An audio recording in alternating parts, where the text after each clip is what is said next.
الملك محمد السادس يتسلم أوراق اعتماد عدد من السفراء الأجانب بالرباط.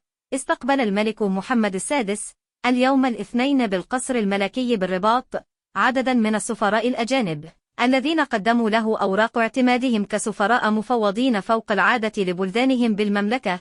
شرطة يسبير كاميرسغراد سفير مملكة الدنمارك. شرطة عبد الله بن ثامر محمد الثاني آل ثاني سفير دولة قطر. شرطة محمد إلياس يحايا سفير جمهورية القمر المتحدة.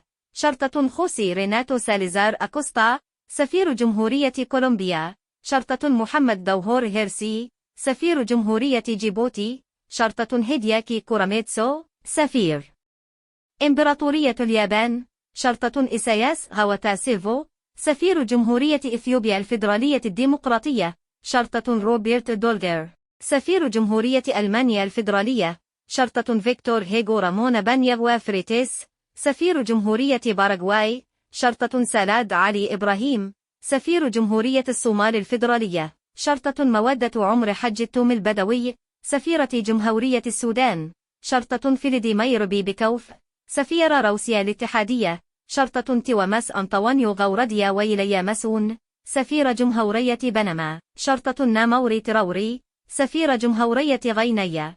حضر هذا الاستقبال وزير للشؤون الخارجية وللتعاون الإفريقي والمغاربة لمقيمين بالخارج ناصر بوريطة والحاجب لملكي سيدي محمد العلوية.